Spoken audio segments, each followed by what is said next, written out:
स्वर ऐसा जिसे सुनते हुए राजस्थान के रेगिस्तान की खुदबुदाहट और बंजारों की रंगों की दौड़ती मस्ती पूरे शिद्दत से महसूस होती थी। ज्यादातर भारतीयों के लिए रेशमा से परिचय का अर्थ फिल्म हीरो के गीत चार दिना दा प्यार हो रब्बा बड़ी लंबी जुदाई से है, लेकिन रेशमा ने जब जब और जो भी गाया वह पूरे दिल से गाया। यह बख्शीश लोग से सींचे जाने पर ही मिलती है कि मंदर सप्तक से लेकर तार सप्तक तक रेशमा की आवाज में कहीं कोई टूटन नहीं आती। हाय ओ रब्बा नैयो लगदा दिल मेरा जैसा गीत गाकर वह हमारे अंदर छिपी हुई शाश्वत उदासी को धीरे धीरे जगाते हुए मंझे हुए मनोवैज्ञानिक की तरह बाहर ले आती है। लोग इसे आज भी याद करते हैं कि पाकिस्तान के ही मशहूर गायक रहे और मेहंदी हसन के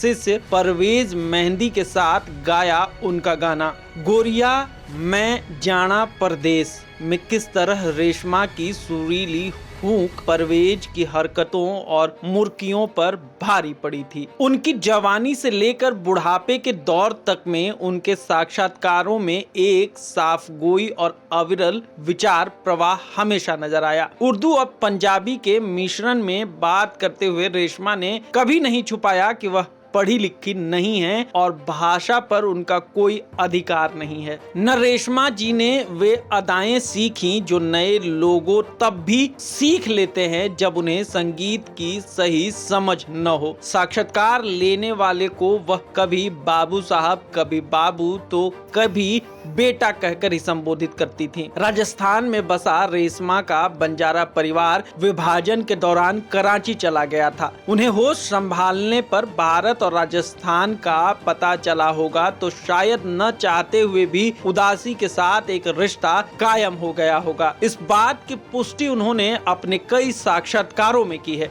रेशमा की आवाज में कोई चुलबुला गीत सुनकर ऐसी चुलबुलाहट महसूस होती है जो घोर उदासी के बाद आती है। ऐसा उनके गीत मेरी हमजोलियां कुछ यहाँ कुछ वहाँ को सुनते हुए महसूस किया जा सकता है। रेशमा की यह खूबी रही कि वह उस कराची में रहकर भी अपनी संवेदनशीलता बरकरार रख पाई, जिसके बारे में मुश्ताक अहमद यूसुफी ने लिखा था, यहाँ के मच्छर DTT से नहीं कव्वालों की तालियों से मरते हैं। भारत का जिक्र आते ही वह उस सम्मान के बारे में जरूर बात करती थी जो उन्हें यहाँ मिला था। स्टूडियो में जाने से घबराने वाली रेशमा जी ने अनुरोध पर लंबी जुदाई गाना दिलीप कुमार के घर पर रिकॉर्ड हुआ था। वो चंद दिन पाकिस्तानी कलाकारों में थीं जिन्हें पाकिस्तान ने समझा और कद्र भी की। उन्हें कॉमेडियन बब्बू बराल और गजल गायक मेहंदी हसन जैसे फनकारों की तरह इलाज के लिए गिड़गिड़ाना नहीं पड़ा। यह कहना